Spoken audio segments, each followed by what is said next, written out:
Welcome to the Curious Advantage podcast, an exploration of the idea of curiosity and its increasing importance for thriving in the digital age, from the authors of The Curious Advantage.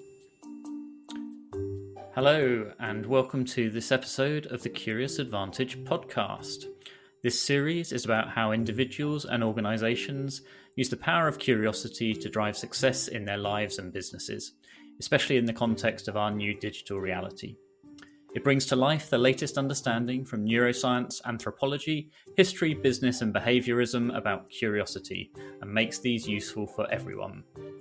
My name is Simon Brown. I'm one of the co-authors of the book The Curious Advantage and the Chief Learning Officer at Novartis. And today I'm here with my co-authors Paul Ashcroft. Hi. And Garrick Jones. Hello. And we're delighted to be joined by Michael Bungay Stanier. Michael is at the forefront of shaping how organisations around the world make being coach-like an essential leadership behaviour and competency. His book, The Coaching Habit, is the best-selling coaching book of this century, with over 1 million copies sold and over 1,000 five-star reviews on Amazon. In 2019, he was named the #1 thought leader in coaching, and he was shortlisted for the Coaching Prize by Thinkers 50, which is the Oscars of management. Michael hosts a popular podcast show, We Will Get Through This, and he's the founder of Box of Crayons, a learning and development company that helps organizations like Microsoft and transform from advice-driven to being curiosity-led. We'll hear more about that. Welcome to the Curious Advantage podcast, Michael. I am so happy to be here. If there was a podcast that I most wanted to be on, it's probably this one. So it's very exciting for me. You focus much of your career on curiosity, and it features extensively in your books. I've heard you describe it as a leadership superpower. So let's start with, what is it about curiosity that interests you? It's a great question, because so often with curiosity, it kind of has a bit of a warm, fuzzy, fluffy, pastel-colored vibe to it. And I like it for that. But I go somewhere else. I go to a quote by Nabokov, who says, "Curiosity is insubordination in its purest form." And what I like about that is it speaks to the way that curiosity, in the best possible way, can disrupt the status quo, can challenge what we take for granted. And actually, if you keep pushing on that, in some ways is about disrupting power and control that opens up possibilities for everybody. That's what gets me excited about curiosity. As you said in the introduction, I've been kind of chewing over curiosity for years, tens of years now, which makes me feel older than I probably am, or maybe not. But anyway, I actually think this is my current thinking. I think maybe two types of curiosity, two broad buckets. There's troublemaker curiosity and there's change maker curiosity. So troublemaker, we've all heard of. It's, that saying curiosity killed the cat. Well, it's kind of that. It's where you, for almost selfish reasons, get nosy and kind of disrupt things. I think that's different from change maker curiosity. And I think that's what the four of us on this conversation will stand for, which is the way curiosity unlocks possibilities at an individual level, for sure. It's, the basis of why coaching is such an effective and important technology. It opens up possibilities. But I think curiosity as a leadership or an organizational superpower, it opens up teams, the opportunity for teams to be more effective, to be more resilient, to be more innovative. I mean, and Simon, you know this better than any of us, as somebody at the very heart of a big organization. What organizations care about are two things. It's like productivity and impact and putting stuff out into the world, and having engaged people doing it. And if you have people who are increasingly engaged, focused on the right problems and solving the right problems and serving them up to the world to solve the challenges that the world faces, then you have a successful organization. And I think curiosity both can nourish individuals, but also can drive effectiveness within organizations. Mark, you're talking there about how curiosity unlocks possibilities for people, individuals or leaders. What makes curiosity so powerful, and where have you seen that really work in the organizations that you've been involved with? I think one of the things that curiosity opens up is a sense of humility. It kind of gets us out of our own way of thinking that we know everything and we can do everything and we can be everything. And I think if there's a corporate leader at the moment who best embodies that and is making that change in their organization, it's Satya Nadella at Microsoft. He's been CEO, I think, about 10 years now. And when he came in as CEO of Microsoft, honestly, Microsoft were seen as a bit of a big, boring behemoth that were just losing. I don't know if you remember those ads between Apple and PC on the TV, but it's just like PC, which is kind of Microsoft embodied, was just mocked as being hopeless. And Microsoft made lots of money, but they were kind of seen as being hopeless compared to other organizations. And Nadella came in and said, look, we're shifting the culture here from a know-it-all culture to a learn-it-all culture. And what's been amazing about Microsoft, and at Box of Crayons, we've had a chance to kind of work internally a bit and support them as part of this cultural change, is that it has been a way that has shifted their culture and shifted their business model, that has allowed them to adapt, allowed them to change and evolve. So they're no longer the, Ballmer, the previous CEO, kind of being scathing about iPhones and saying that's never going to take off. I don't think that's a good idea, to actually now being an organization that lots of us look at going, you're at the very edge of what it means to move into the 2020s with business models and with cultures and ways of showing up at work and making a difference in the world. I know from a Novartis perspective, we've certainly looked at Microsoft as from a cultural change perspective, someone that we can learn a lot from. And we met with them a while ago to see how they went about their cultural transformation, and the notion of growth mindset in particular there right. Really encouraging. I was on a session a few weeks ago with one of their leaders from Asia, and he talked about how the appetite for growth there, or the importance of learning, that they actually block time in the diary for learning, so to create the space for it, which is fantastic. But he talked about how if meetings come in that time, actually you can refuse it, and it's seen as important as spending time with a customer, that your time spent learning is up there as one of the most important ways you can spend time. And I thought that was a sort of small symbol of just how important learning is for them as a company. And it sounds like you've seen some of that journey, so I'd love to hear a bit more around what you've seen from your involvement there, Michael. Yeah. Part of what Box of Crayons has done has been providing some of the online and in-person training to kind of operationalize what a growth mindset means. Because, you read Carol Dweck's work and you think, oh, that's great. And then you're like, but how do you do that? I get the model, but how do I shift, tens or hundreds of thousands of people from a fixed mindset to a growth mindset? And as change is really hard in organizational culture. I mean, it fails more than it succeeds. And it is a combination of persistence and small symbolic acts and longer term commitments to say, look, this is what we're going to do, and we're going to do it for 3 years until it starts getting traction.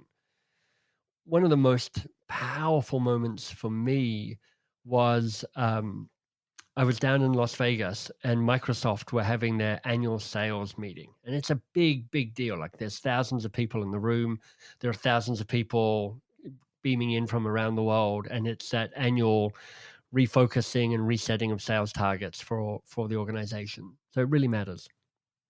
And I had the opportunity to come out on stage in front of these 3,000 or 4,000 people and coach the head of sales for the whole of Microsoft. So, he reports directly to Satya. It was a symbolic moment for a number of reasons. The first is because JPC had kind of grown up in Microsoft. He had, been part of Gates and under Ballmer and now under Nadella. So he is very much seen as a person who came from the old world of Microsoft. He's got deep, deep roots.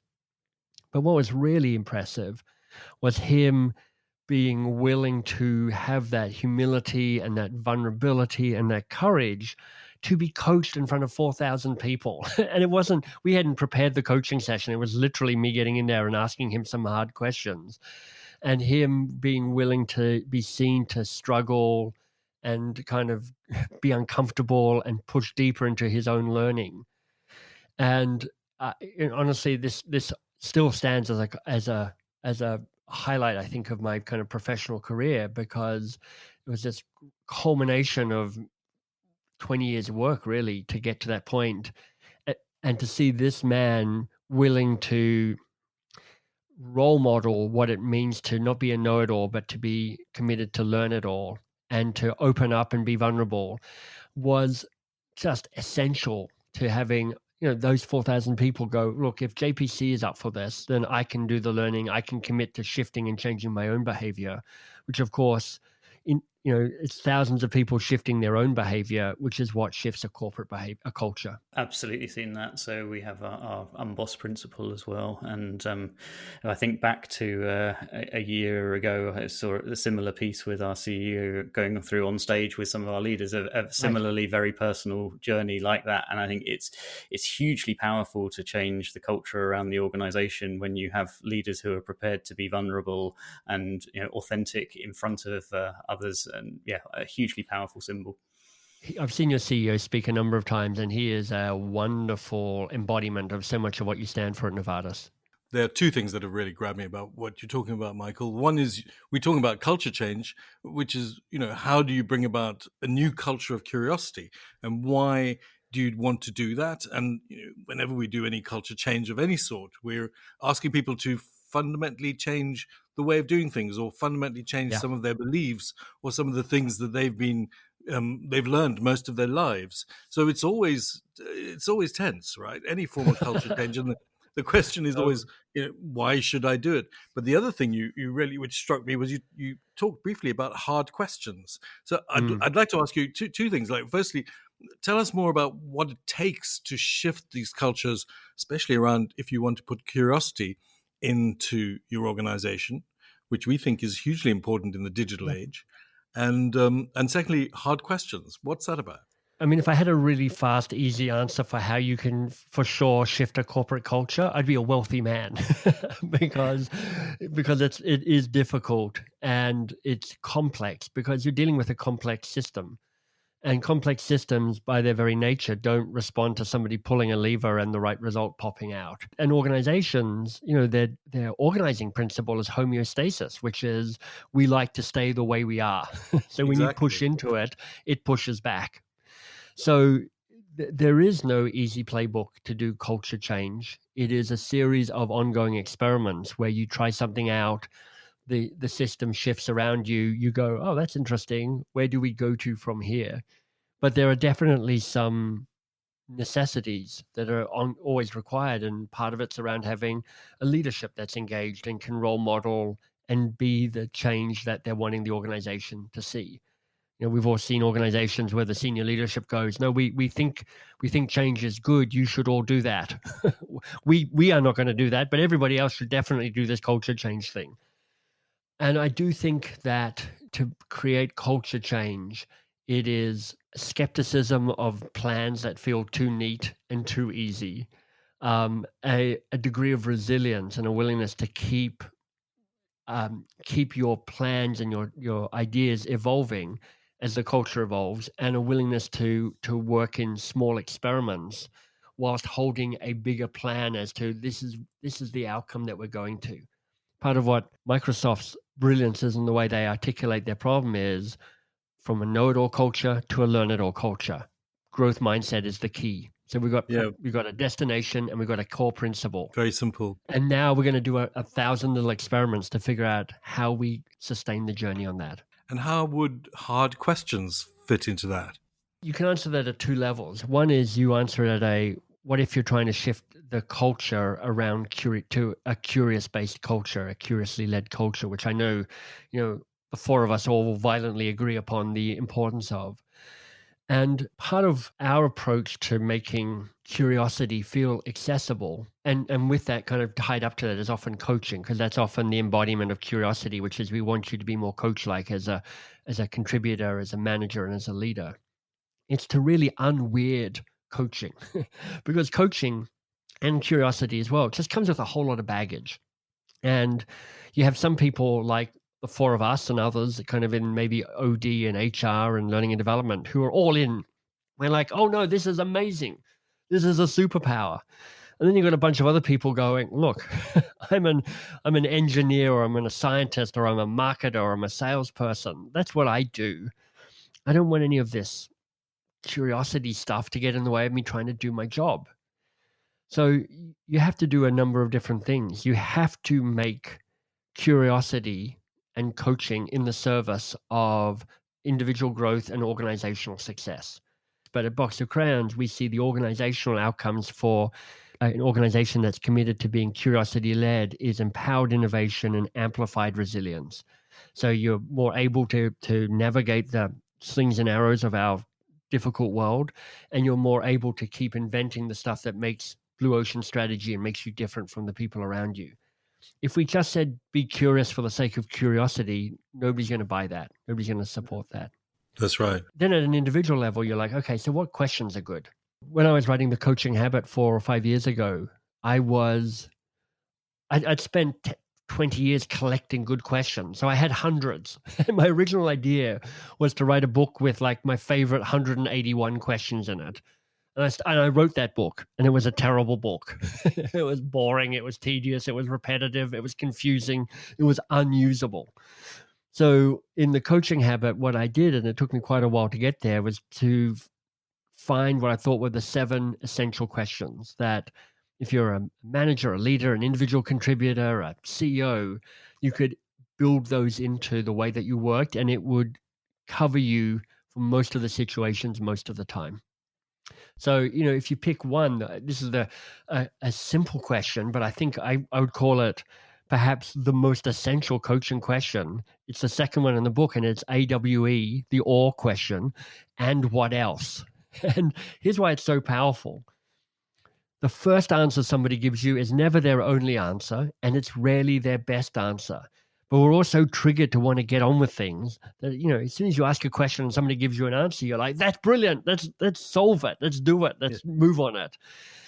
And what else is a way of self-management, what I would call taming your advice monster, so that you can stay curious a little bit longer and actually really make the most of that question and get a little bit further in the conversation. You're listening to the Curious Advantage podcast, inspired by the book The Curious Advantage, written by Paul Ashcroft, Simon Brown, and Garrick Jones. Subscribe to the podcast today. Michael, these questions, and I know you said you have 7 here, so what's on your mind? What's the real challenge for you?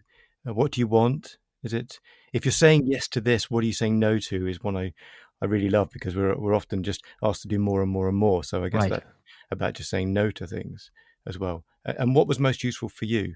When you've worked with leaders in organizations, how have you got them to sort of adopt those in a practical way, to use them to lead their organizations? And who have you seen do this well? Yeah, there's always a mixed bag of who does it well, to take your last part first. And I always think what I'm up against is a bell curve. I have some people at the right-hand side of the bell curve who are kind of manically excited about this stuff. And like within minutes, they're using all the questions and they're all working for them. And they're like, this is a miracle.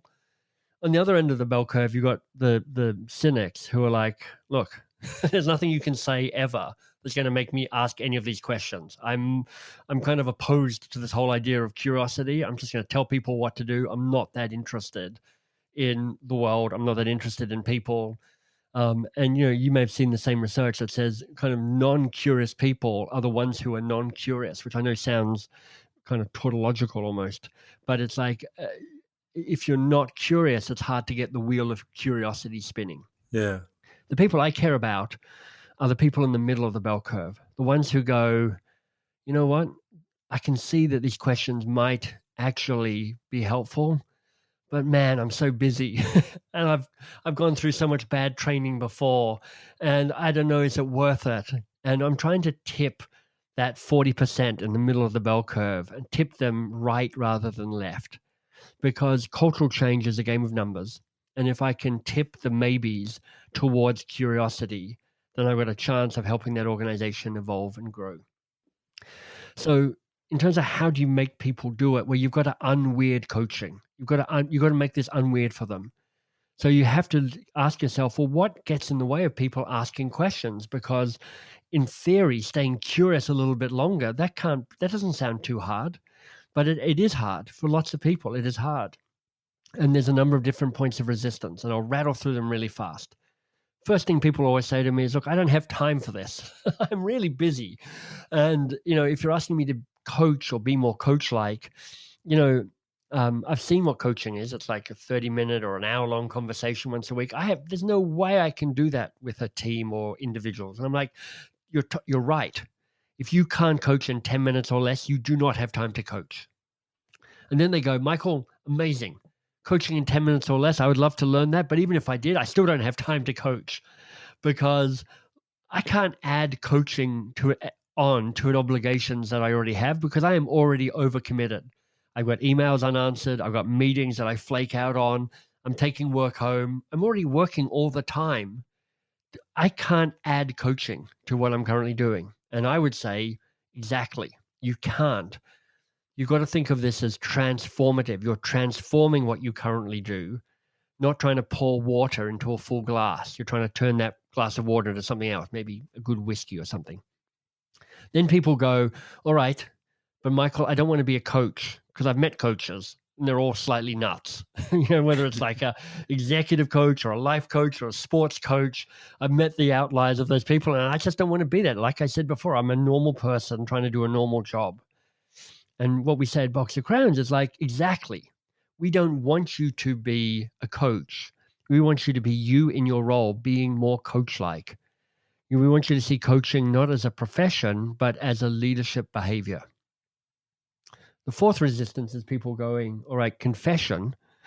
What are we talking about here? Because coaching is one of those words that's been bandied around for 10, 20, 30 years. It has different meanings in different contexts. Nobody's quite sure what we're talking about.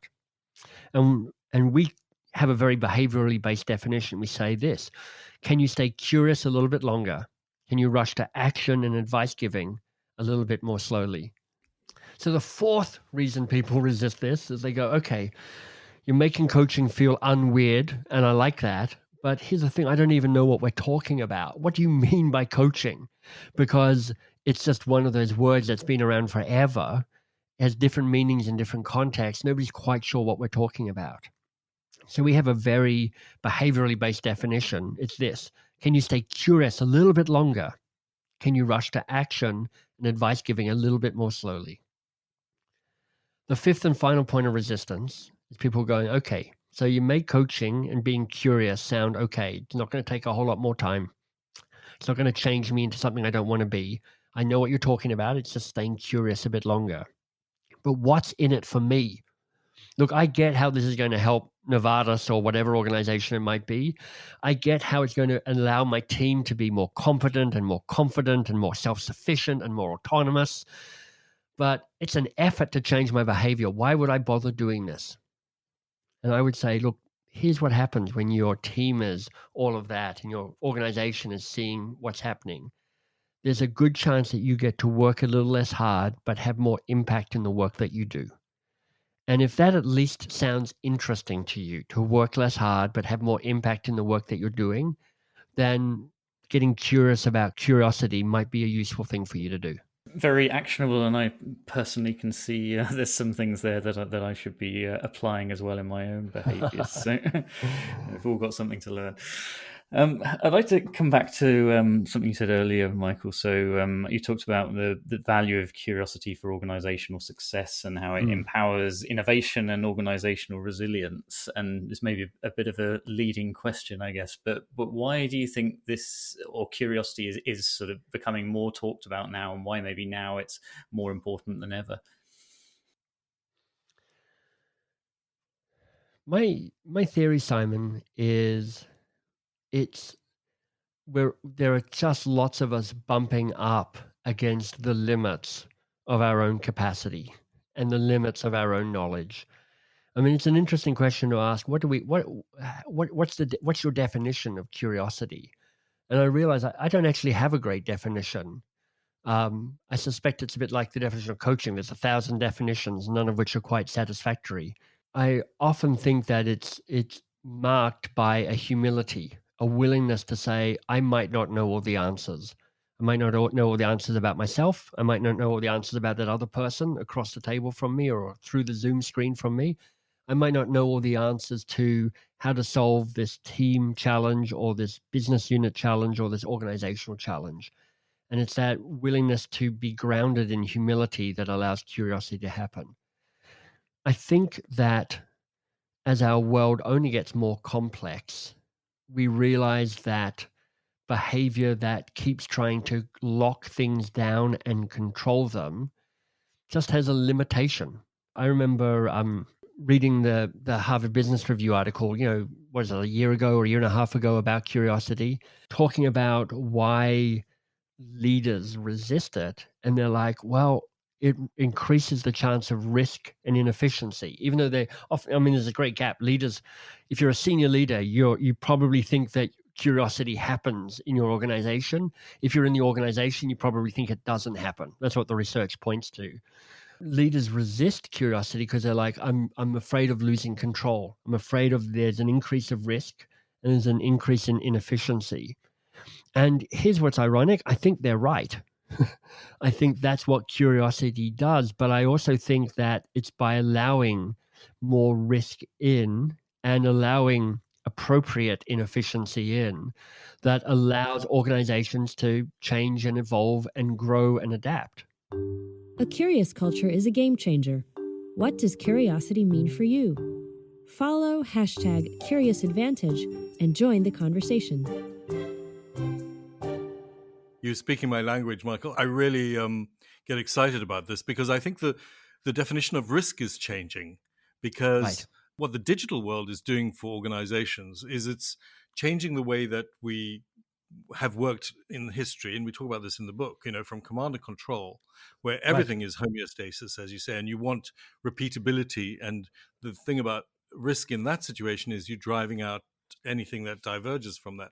Whereas in the new world, we have infinite access to each other and to information and knowledge in theory.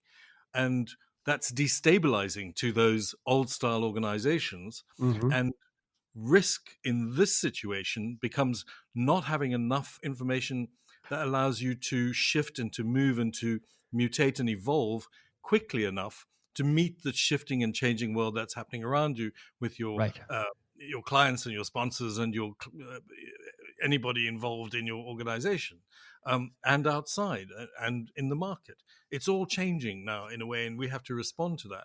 So our notion of risk is changing. I think if you're not curious in your organization, you're actually creating more risk, because we know that by being curious and having curious individuals, you're opening up the options and the scenarios that are available to you.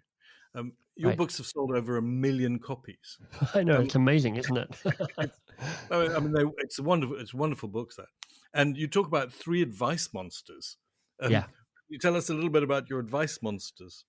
Sure. It's a lovely segue to what we're talking about, because the 3 advice monsters are in the kind of context of why people find it hard to stay curious longer, but they speak to a bigger, kind of the 3 bigger drivers that make us anxious about curiosity. So the 3 advice monsters: tell it, save it, control it. So tell it is, tell it, if you imagine it as a little advice monster, tell it is convincing you that the only way you add value is to have the answers. In fact, you need to have all the answers to all the questions and all the problems. And if you don't have all the answers to all the questions, then you're failing and you're enabling others to fail as well.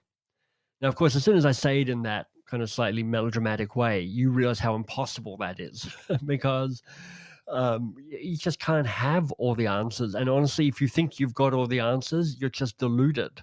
The only answers you've got that are probably right are ones that I can look up faster on Google anyway. But there's prizes and punishments to each of these patterns of behavior. And there's a prize to being tell it, which is like, this is how I add value.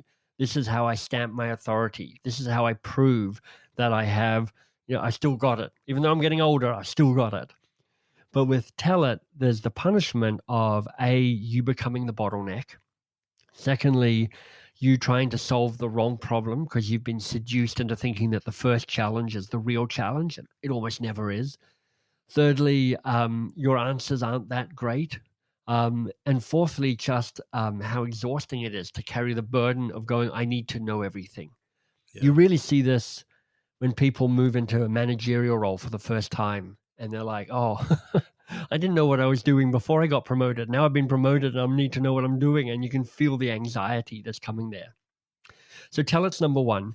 Number two is save it. So save it kind of puts its arm around you and goes, hey, it's your job to make sure that nobody ever struggles or stumbles or fails or finds it difficult or feels under tension or feels under pressure. You've got to rescue everybody. You've got to rescue everybody from everything all the time. If you don't protect everybody from everything, then you fail and you're enabling others to fail. Again, when I put it in a melodramatic way, it's like you realize how impossible that is. But lots of us carry this weight, which is it's my job to keep everybody safe.